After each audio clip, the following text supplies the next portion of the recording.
It is my immense pleasure and my honor to welcome all of you here, all the dignitaries who have come far away, especially to make this event a very successful.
And now, I would like to invite our inaugural speaker, Paul Fevens.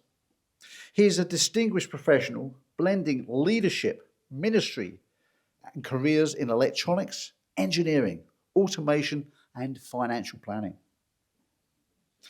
As a licensed lay minister in Anglican Church, Paul fosters spiritual community growth. His diverse education background and also his technical prowess drive innovation, while his commitment to history and community synthesis reflects an holistic approach to life. Paul Fevens will be sharing his knowledge on Western culture dichotomy, Greco-Roman heritage challenges, and modern Western values. Ladies and gentlemen, I really wish to thank the Global Research Conference for giving me this opportunity to share my thoughts today, and also for the comments by the mayor and mayoress on harmony. That was an awesome introduction to our meeting today. When I was here last year as an observer and in support of my wife, Yannick, I was struck by the genuine esprit de corps of this group.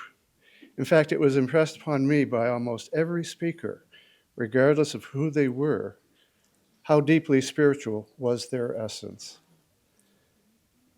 Now, to put everyone at ease, this is not a religious presentation. Over the years, I have noticed that in my travels, current Western cultures still echo the deep past influences and unconscious values of I mixed it all up, but the Roman Empire. Anyway, this talk is only going to be an introduction. Most of my discussion is generic. Before I begin, the modern West is not Greek or Roman. Ancient Greece and ancient Rome are a legacy, and they are gone. So don't misunderstand my presentation. In this respect, the ancient institutional church is also a legacy in this post-Christian era. Every age perceives itself to be modern. And as the centuries go by, we see the past in a rearview mirror, categorized and redefined by our current perceptions. We may repeat the mistakes of the past, but we cannot relive the past because the culture of the past is fluid and has gone down the river of time. We may view history as linear. The more broadly you read history, though, the more it is everything, everywhere, all at once.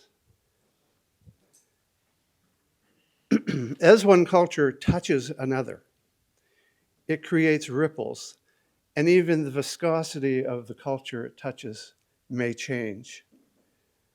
Imagine what does endure from each culture is its values. It's the values that are passed on as the cultures fade away. The modern Western culture has three primary legacy values. Imagine someone you know has damaged your reputation. What do you do? Now, I'm speaking to the Western mind here, because I realize not everyone here is West. First thought is usually to find some way of getting retribution. Second thought is look for justice or restitution, often through the court of law.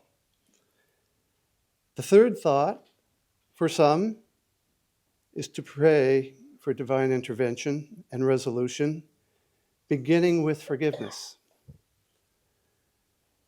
There you have it. Ancient Greece, ancient Rome, and Christian approaches.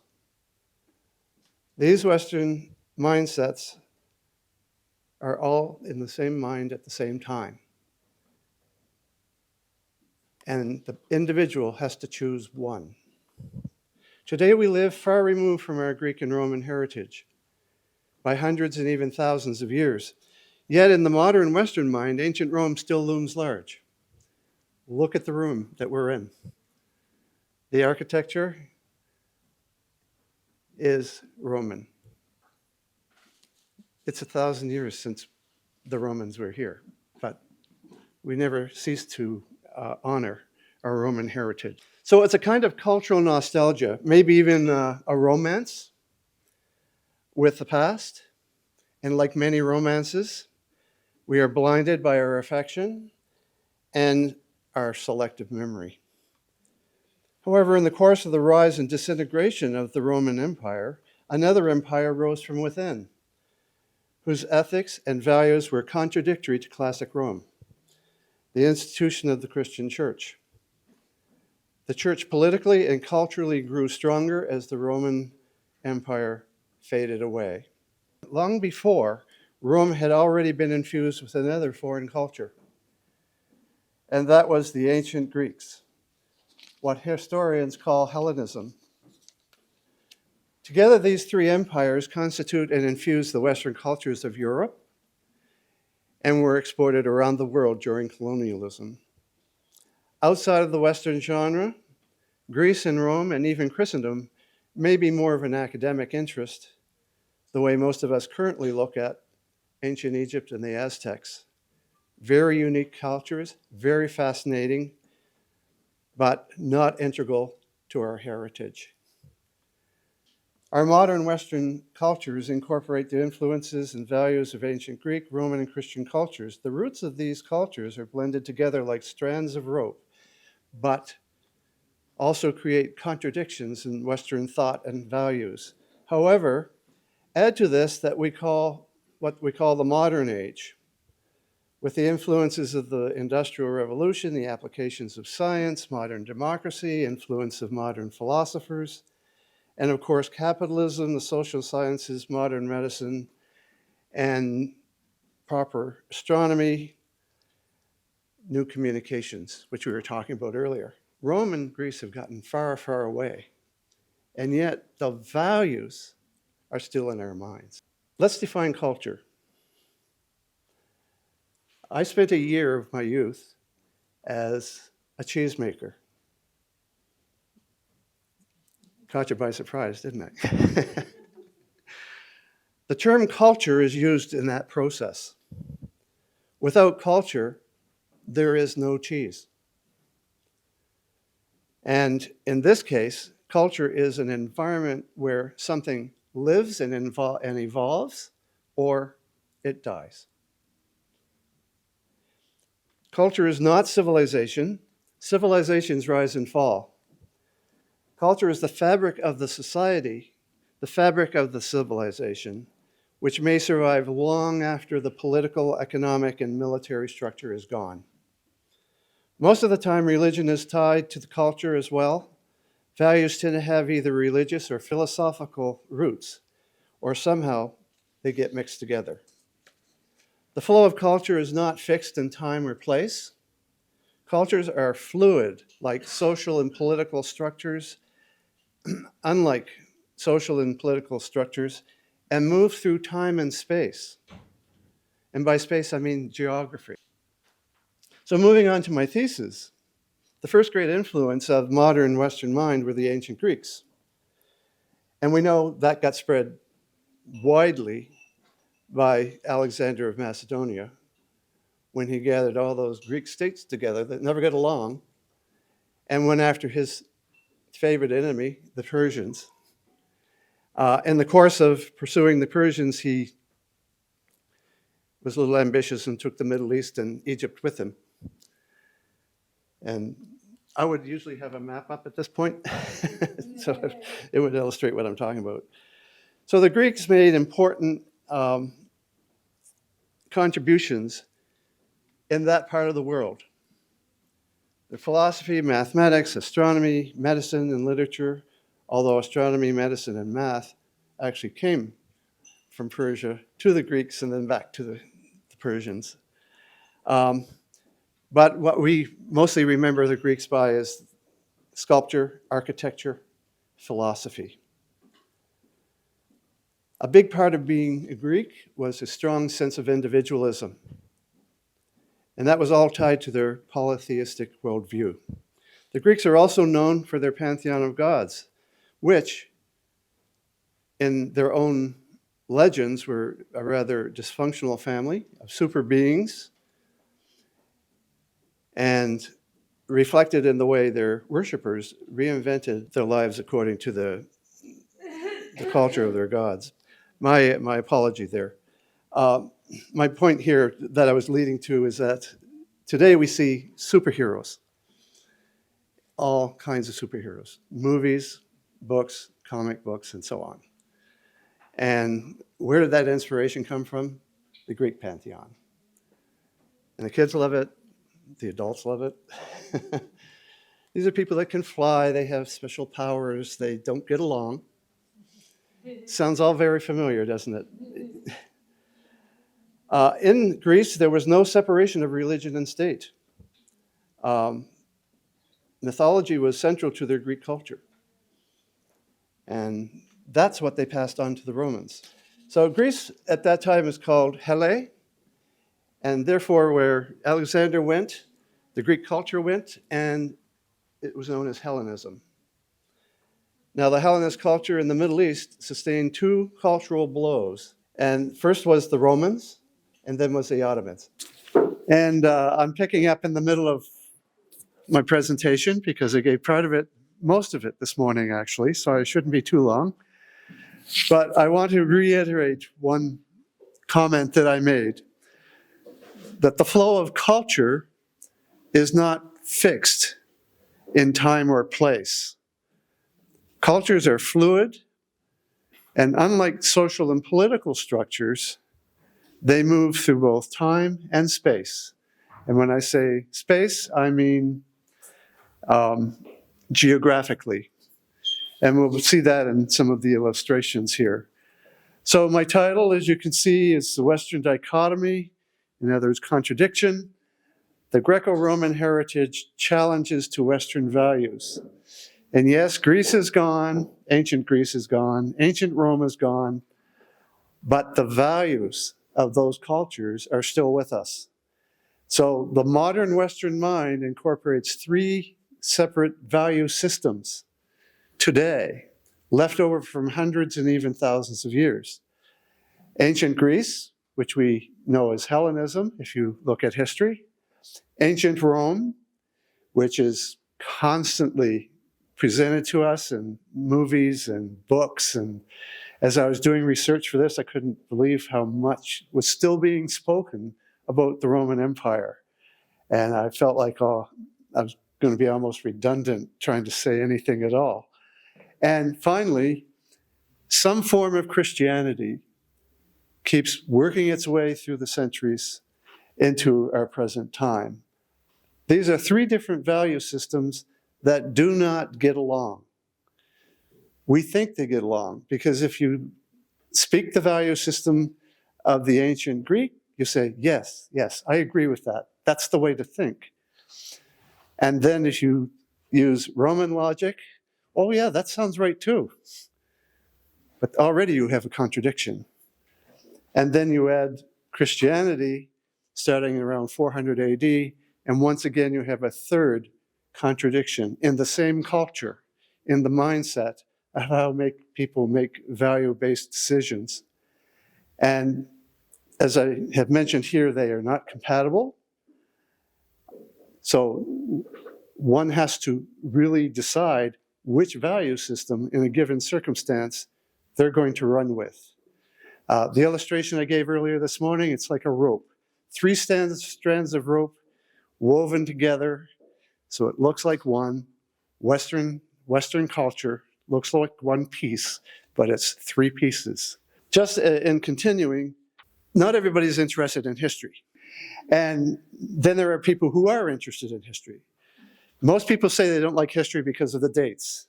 They can't remember all those dates when they went through school.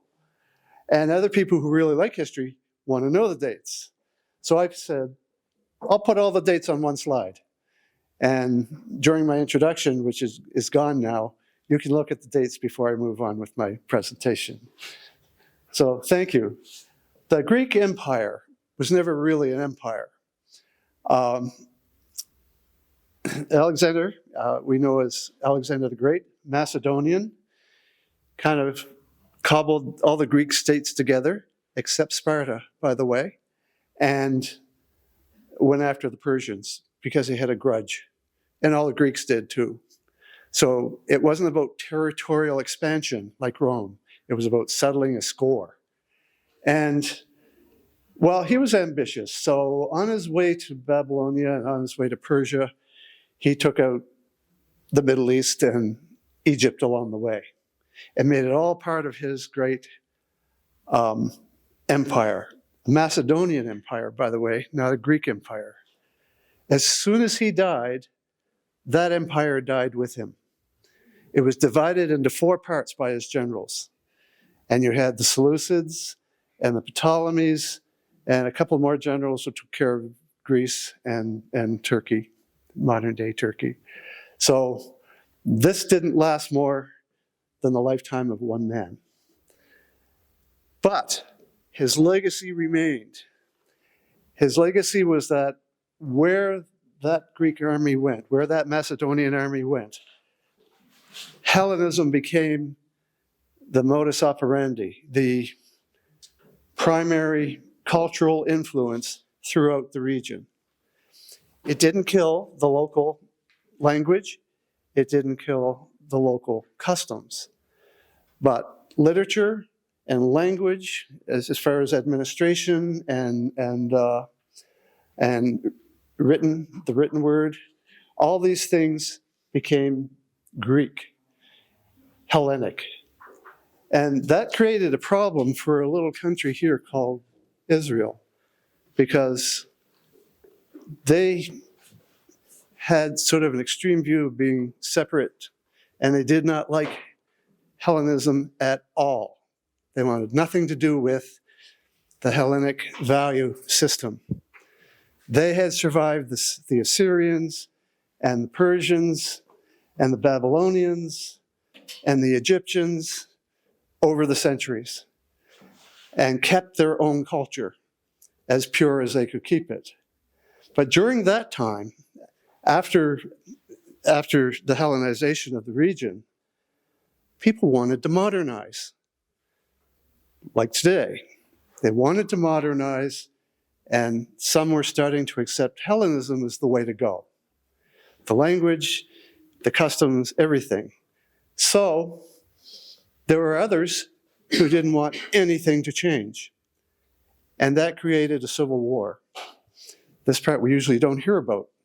It created a civil war in that country.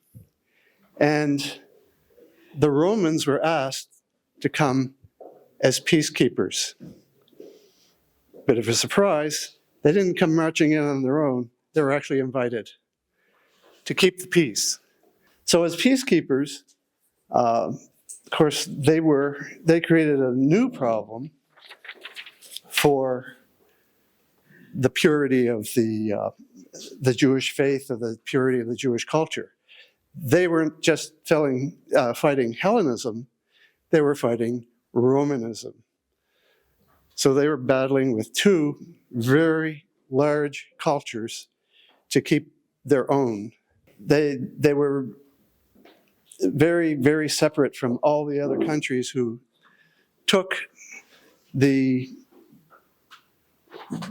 Hellenic culture, including the Romans, and made it their own. So we have something similar today called the American culture, which is all over the world. And there are people who accept it and consider it as a modernization, and there are those who are very, very opposed because it's not their tradition, it's not their way. So that's the equivalent of what was going on with Hellenism in the known world at that time. Now, I mentioned that culture is fluid. It moves by geography. And you see, all this is gone.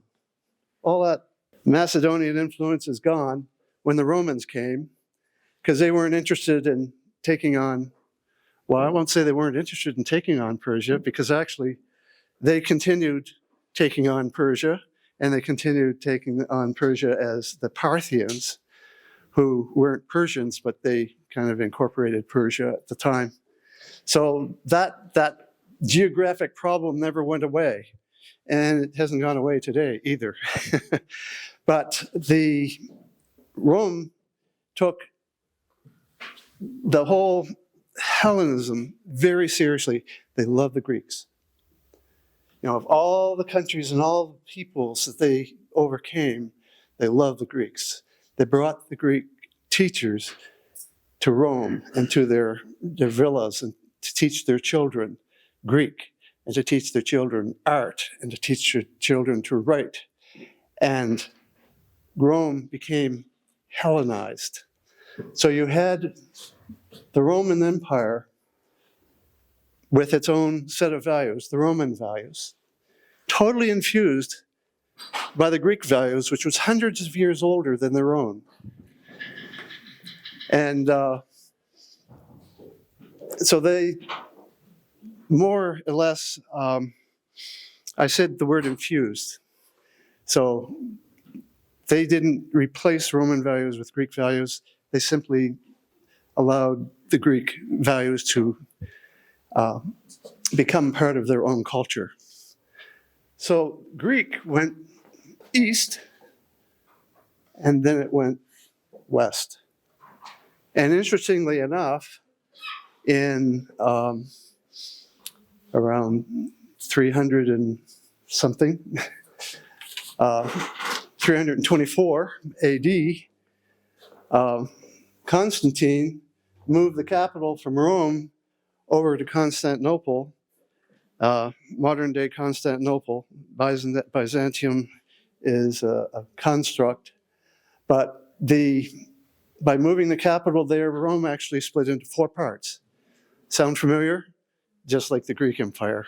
4 parts, which re-emerged as 2 parts, east and west. So as I mentioned, the Greek went west, and then it went east again. And Rome became more Roman. And something else was happening while Rome was beginning to disintegrate over time, because empires don't last. We like to think of them as permanent. Even the ones today we think are permanent, the big empire that we see today won't be here for our grandchildren.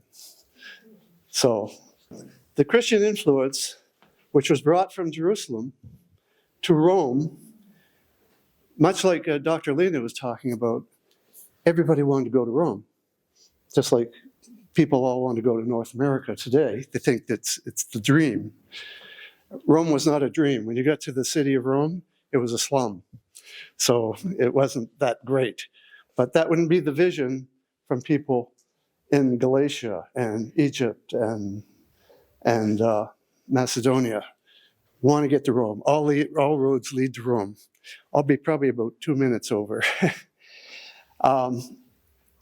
So there was a diaspora of Jewish people that spread through the Roman Empire with their exceptional ability to not blend in with the culture. And at the same time, Christians were moving from the Middle East throughout the Greek areas and throughout Western Europe, and brought their values with them. That was a big problem for the Romans, because both the Christians and the Jews didn't accept the pantheon of the Roman gods. And that deeply offended the Romans. And I'm not going to go into any bloody history about that. You know about that. But during that time, Constantine, when he moved his capital, also legalized Christianity within the empire. And so the church in Rome began to grow in power. In around 400 AD, the Bishop of Rome began to reintroduce Greek culture into the church. And then 400 years later, we had the Renaissance, and the Greek culture came back. And then 400 years again, we had the Enlightenment, and the Greek culture came back even more forcefully. So here we are, 200 years since the Enlightenment, and the Greek culture is like flypaper. The West can't shake it off. But at the same time, it's encased in the great respect and the great memory of Rome in the past. All the European countries who exported their culture through colonialism to large parts of the world, you can show the last slide, took all that around the world. So they took with them the three mindsets: the Greek mindset, the Roman mindset, and the Christian mindset. Value systems are built into the mind of anyone who grows up and is trained in Western culture. And that's my thesis, and I thank you for your attention.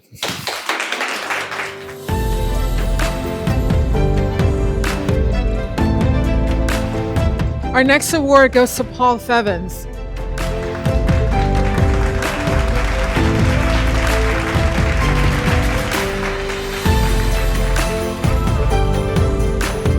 Paul, why don't you tell us what your experience was here at the GRC 2024 conference at Oxford, and what was your greatest takeaway? My greatest takeaway? Well, this is the first time I got to present a favorite topic of mine in a public forum. There's a lot of takeaways from this. So, yeah, I had a chance to speak, but my wife also had a chance to launch a book. And it's always the fellowship here. Yeah. I like meeting people, and I like the way we energize each other. Excellent. Thank you so much.